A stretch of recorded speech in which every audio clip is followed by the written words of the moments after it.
It's time for another product battle. This is one that I've actually been excited to do for a while now, and I finally got around to doing it. Not only that, but it has been pretty highly requested. I've had several people reach out to do this particular battle, and that is a curl custard battle. I did choose which custards I wanted to do partially based off of what I already owned. I already had 2 curl custards, and I did buy another product that was around the same budget. So this is a little bit of a higher budget battle. I do have every intention of doing another curl custard battle once I can get a hold of a few more budget options and doing a budget version of this. So definitely like and subscribe if you want to see that, and drop a comment down below. That being said, let's go ahead and get into this. I'm going to run through all these different wash days with all these different products and see which one we like the best, if any of them. If you are new to my channel, hi, my name is Lena and welcome to my bathroom. And if you do like content like this, please do like and subscribe. It helps me out a ton. So there's a few different things that I tend to look for when I'm looking at a curl custard to decide if it really fits into that category. In my mind, a curling custard is a product that's going to give you a little bit of moisture. It's going to help clump your texture together, and it's going to give you some hold as well. And then the other thing that really helps to define it down is kind of what's in the ingredients. Most curling custards will have a lot of film forming humectants, so things like aloe extract, agave nectar, honey, things like that, as well as things that are going to give you a lot of slip to them. So things like nettle and horsetail and marshmallow extract. A curling custard is a really good one and done product as long as you don't need a ton of moisture in your hair. If you have higher porosity hair or just really dry hair that needs moisture, this may not be enough for you. You're going to have to introduce something else before it. I'm actually going to do something a little bit different first. So I want to show you my wash day results before I talk about anything else. The catch is that I'm not going to tell you which product was which wash day. So let's go ahead and do that. This was wash day number 1.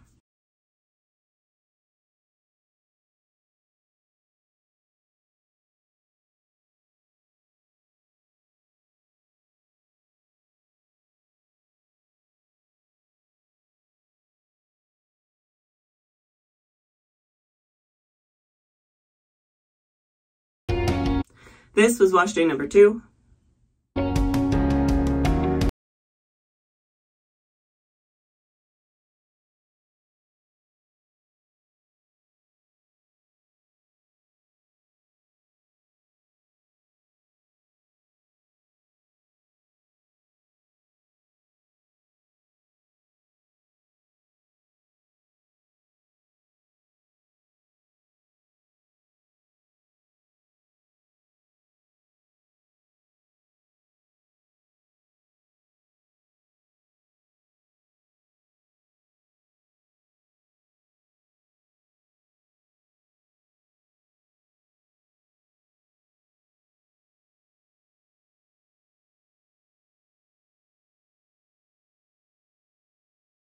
Let's go ahead and move into these routines one by one. That being said, I'm not going to go into a ton of detail about the actual routine itself. So if you want more information on my updated styling routine, I will leave a link up above here for you. Starting off on wash day number 1. So the first product I used is the only curling custard that I've actually used in the past, and that is the Kinky Curly Curling Custard. The smell of this particular product, when I first got it, I would have described it as kind of like a vanilla frosting. That being said, I've had this for a while now. I've had it open for a while now, and the scent has changed a little bit.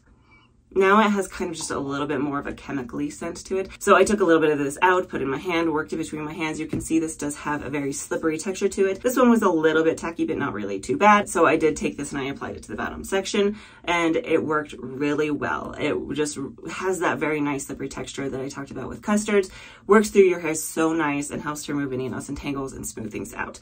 And then I went in with my Sosu bristle brush to help define that bottom section. And that was the other thing about this particular product, as well as all curling custards. Like I mentioned, they give me really good clumps. And that's how I know that I have enough product in my hair. If I went in with a brush and pulled it away and didn't get that kind of clump, I know I haven't put enough product in my hair. And I will show you a few of those really nice ribbons as I move through this.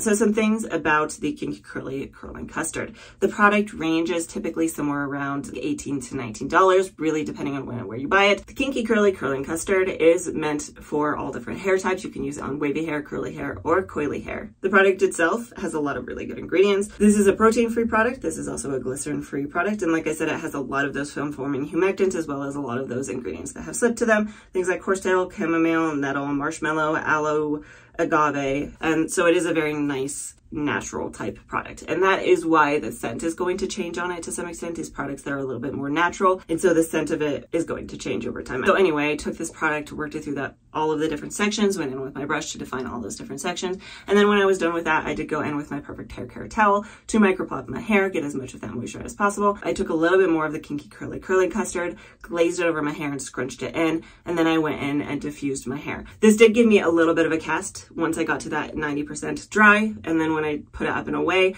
I did have a little bit of cast on my hair, but by the time that I came back to fluff and scrunch, that cast was pretty much gone. When my hair was 100% dry, I came back to fluff and scrunch. Now, this is the case for all of these, but I didn't use an oil to fluff my hair up because I wanted to test the product all on its own without anything else interfering with it. So I just used my hands to glaze over my hair, fluff it up a little bit at the roots, and these were my final results.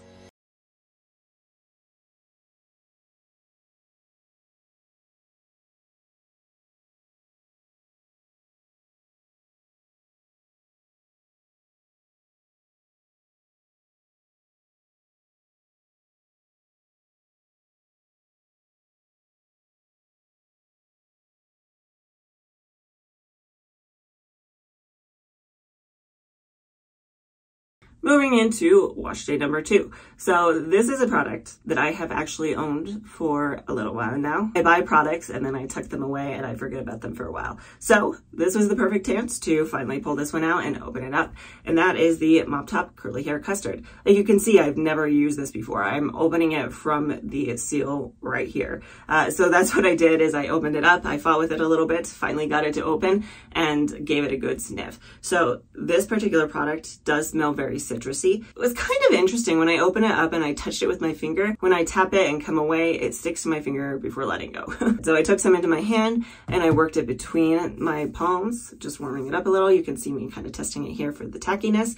So it is a little bit tackier, but it's not super tacky. It still has a pretty good amount of slip to it. So working it through my hair was very nice and easy. I applied it to my bottom section and then I went in with my So Simple bristle brush to help define. And again, you can see just how well this really helps my hair to clump. So I did that on all different sections, working it through, working up through the top of my head to define my hair. Now, a few things about the Mop Top Curling Custard. It is meant for all different hair types. It does have glycerin as the second ingredient. So I personally have found that that glycerin never really tends to bother me. A lot of the other ingredients in here I feel like are going to counteract a certain amount of that. So things like the aloe leaf juice is really high up on the list.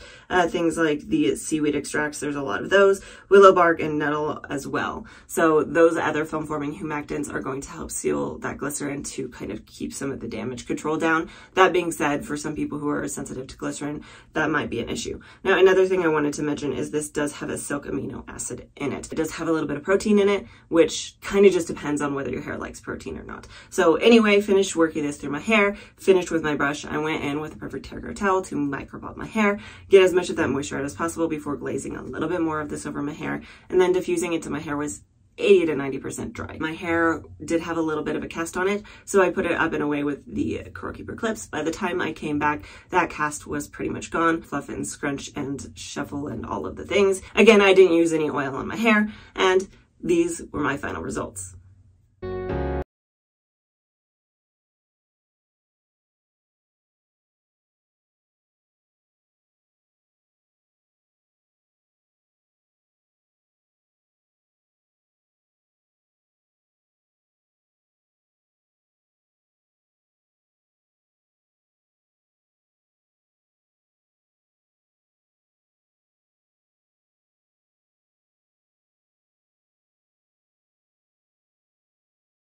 Day number 3. So this particular product I did actually go out and purchase. This product is in that same exact price range as the other two, $17 to $20. This is one I've actually never heard of before. I've never seen anybody else use it, so I was very interested to see how it turned out. And that is the Fantasia Curl Custard. So it's the same price as the other two, but you definitely get more product. So this one is 12 ounces, whereas both of these are 18 ounces. Again, I opened this up, brand new product, pulled off the packaging, screwed the lid off, and the particular product, this one varies in appearance just slightly from the other two. It still has a pretty slippery feeling and it's still a little tacky. But the main difference between this product and the other two products, this one is more opaque. It's more of like a milky white appearance to it. I rubbed it between my hands. It does have more of a moisturizing creamy feel to it. It does still have a little bit of that tackiness. You can see me testing it here. And the scent of this particular product is pina colada coconut-esque. So I took some of this into my hand, worked it between, and then raked it into that bottom section. Again, it's very similar to the others in consistency. It works through my hair very well. It gives it a lot of really nice slip.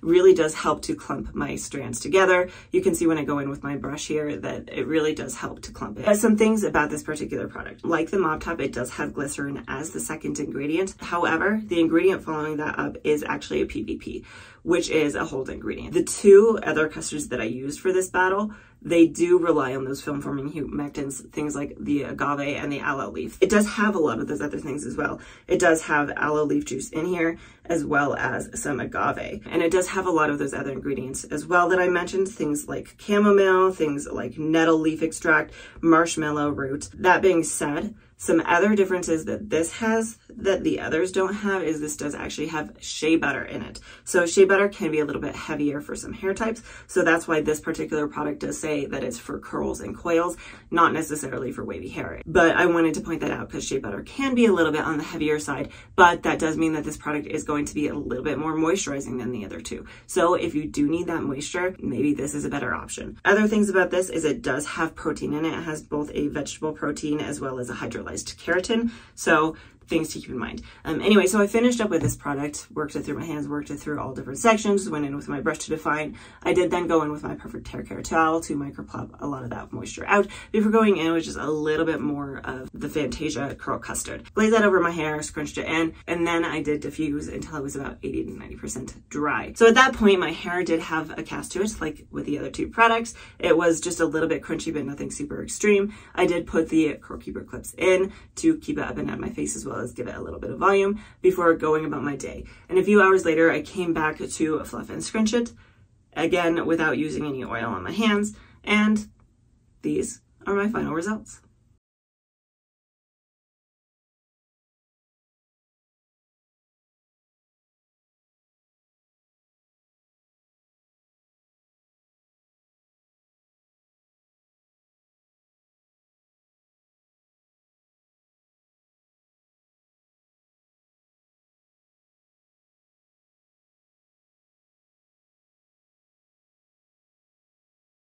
Do some comparisons. So these are really just my collection of thoughts of things that I noticed and felt while I was using these products. And I want to move through this product by product, but first I want to start off by talking about the things that I noticed all of these had in common. Starting off with the fact that they all gave me really good wash days.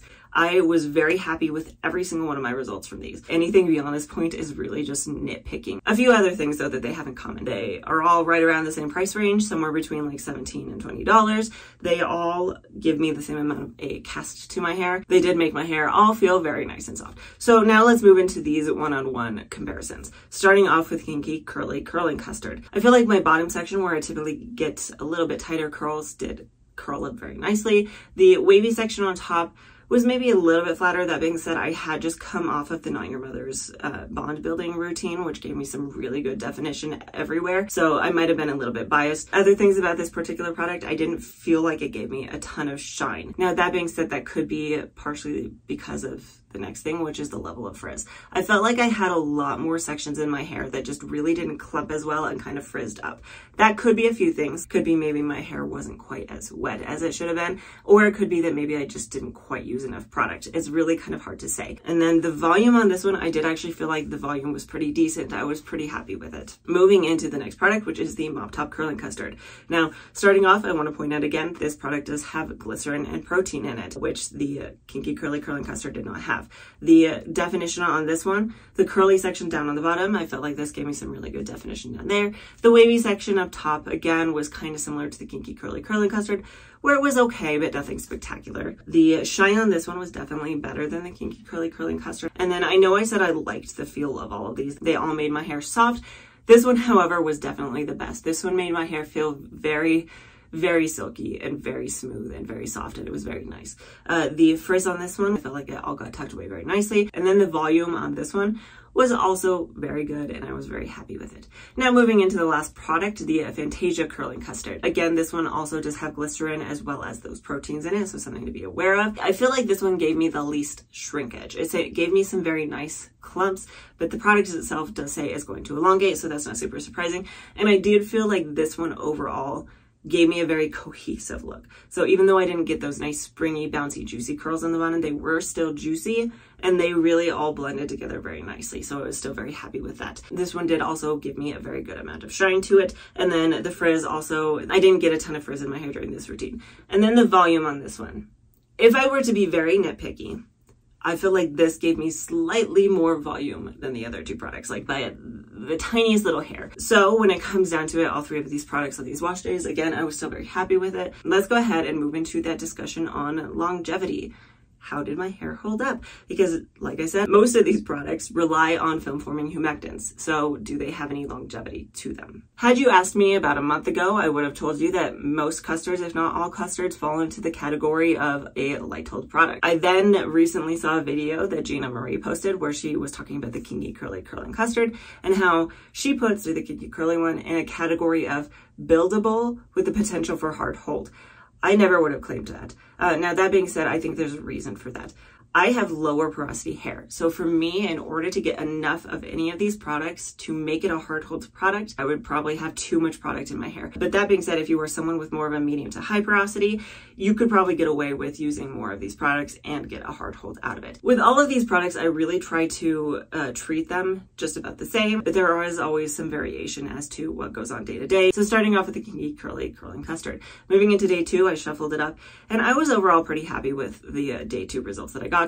The waves had fallen a little bit flat, which is pretty normal for me moving into day 2, but the definition out on bottom was still pretty decent. I still had a pretty decent amount of volume to my hair for this as well. The frizz was within a very normal realm, so overall I was pretty pleased. The Mop Top Curling Custard. On day 2, I was not quite as pleased. I felt like my waves and my curls had pretty much just fallen out. I still had a little bit of definition to it, but not a ton. The frizz was a certain amount that was pretty expected for me. However, overall it was kind of just meh. I was still okay with it. It wasn't awful, but it was definitely not as good as the Kinky Curly Curling Custard. I had some thoughts as to why that could potentially be. First off, this made my hair feel the best. There is a chance that I just felt my hair a little bit more frequently than I should have, and I actually pulled my waves and curls straight out. And then the other thing too is I think I went outside in the weather, so that may have had some effects as well. Editing Lena here, it was actually that I didn't have enough product. Moving into the Fantasia Curling Custard. So that is actually where we are currently at. I have not touched my hair yet today. I haven't fluffed it or anything. So I'm gonna pull it down really quick, fluff it up, and let's take a look. So here are my day 2 results with the Fantasia Curling Custard. I have to say, overall, I am very pleased with this. I feel like I have a lot of really good shine still, and I know on day 1 I didn't get a ton of like bounce to it, but the actual definition that I did get, both in the wavy and the curly section, has held up very well. Even the frizz level is about the same as all the others, and the volume is still pretty good as well. So I am very happy with this follow-up day. I'm happy with the longevity of this particular product. So that being said, my thoughts on all 3 of these products. When it comes to the product itself, the use of it, the day 1 results, I was very happy with all 3 of these. These all gave me very good day 1 results. They were all very easy to use and they worked very well on my hair. Like I mentioned with the Fantasia Curling Custard, if you are on the looser wave side, it might be a little bit heavy for your hair, especially if you have things like fine hair or low porosity or low density. The other 2 might be better options for you. And if you are someone whose hair gets bothered by glycerin or protein, the Kinky Curly Curly Custard would probably be the best for you. That being said, discussions on longevity.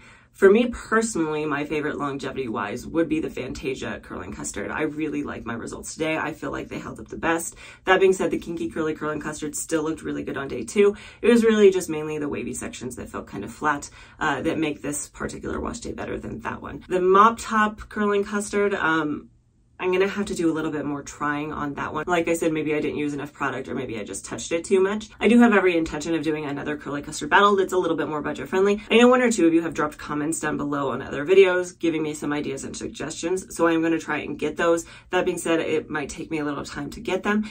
So in the meantime, there will be other videos. I have a few other battles that I would like to get to as well. Drop your comments down below. What kind of battles do you like to see? I also have some other curl activator battles I want to do, some more curl cream battles that I want to do. So just let me know what your thoughts are down in the comments below. And if you do like videos like this, please do like and subscribe. It helps me out a ton. And I do post a brand new video every single Friday. So hopefully I will see you next time.